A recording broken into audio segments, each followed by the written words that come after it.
നിങ്ങൾ നിരന്തരം സ്ട്രെസ് അനുഭവിക്കുന്ന ഒരു വ്യക്തിയാണെങ്കിൽ നിങ്ങൾക്കുള്ളതാണ് ഈ വീഡിയോ.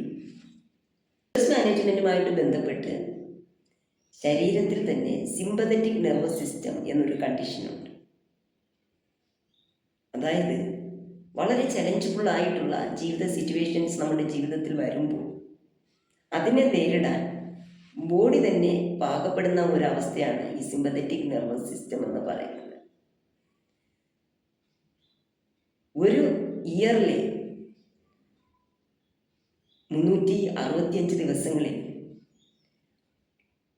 വിരലിലെണ്ണാവുന്ന ദിവസങ്ങൾ മാത്രം ഫങ്ഷണബിൾ ആവേണ്ട ഒരു സംഗതിയാണ് ഈ സ്ട്രെസ് റെസ്പോൺസ് സിസ്റ്റമായ സിമ്പതറ്റിക് നെർവസ് സിസ്റ്റം.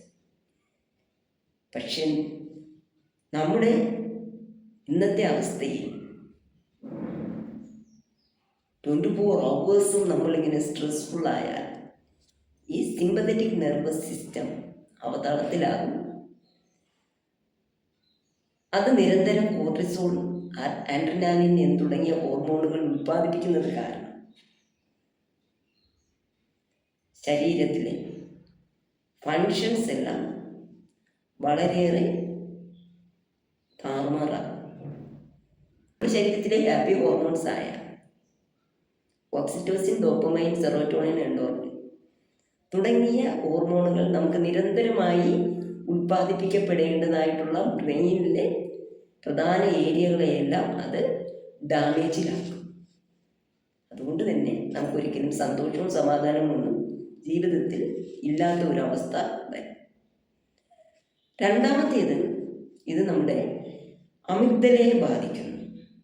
അമിഗ്ദല എന്ന് പറയുന്നത് നമ്മുടെ ഇമോഷൻസിനെ ശരിയായ രീതിയിൽ ഹാൻഡിൽ ചെയ്യുന്ന നമ്മുടെ ബ്രെയിനിലെ ഒരു ഫാക്കൽറ്റിയാണ്, ഒരു പ്രവർത്തന കേന്ദ്രമാണ്. നിരന്തര സ്ട്രെസ്സിലൂടെ നമ്മൾ കടന്നു പോയാൽ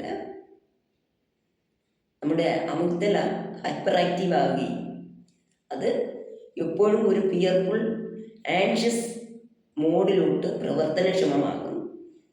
അത് കാരണം നമുക്ക് നമ്മുടെ വികാരങ്ങളെ ഒന്നും ശരിയായ രീതിയിൽ അനലൈസ് ചെയ്യാനോ എക്സ്പ്രസ് ചെയ്യാനോ നന്നായി ഫങ്ഷൻ ചെയ്യുവാനോ പറ്റാത്തൊരവസ്ഥയിലോട്ട് നമ്മൾ കടന്നു. 3, ഇത് നമ്മുടെ ഹിപ്പോ ക്യാമ്പസിനെ അഫക്റ്റ് ചെയ്യും.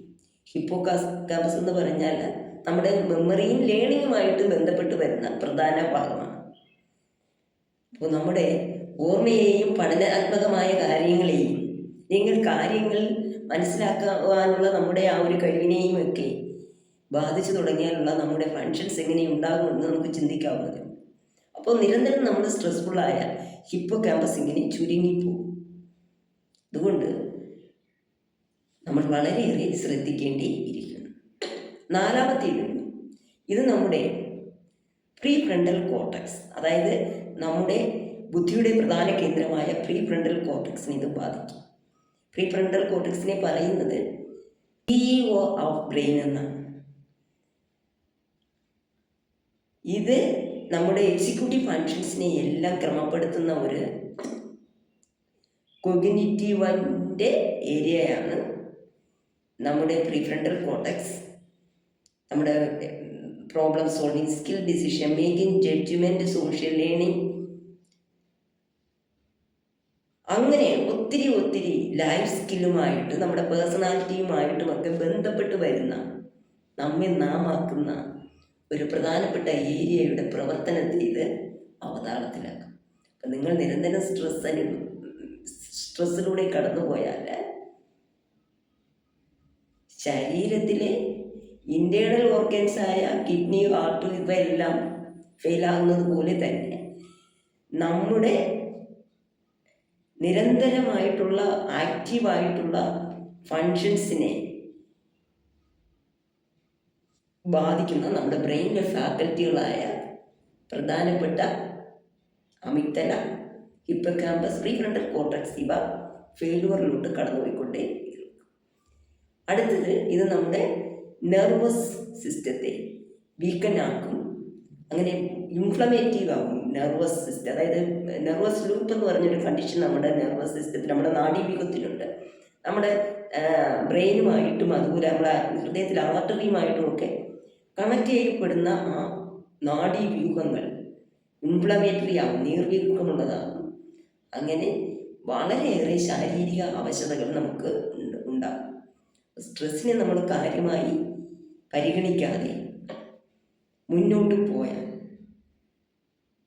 വളരെയേറെ ബുദ്ധിമുട്ടുകൾ ശാരീരികമായും മാനസികമായിട്ടും വൈകാരികപരമായിട്ടും നമ്മുടെ സാമൂഹ്യപരമായ ഇടപെടലുകളിലും വ്യക്തി ജീവിതത്തിലുമൊക്കെ ഉണ്ടാകുമെന്നുള്ളത് വസ്തുതാപരമായ കാര്യമാണ്.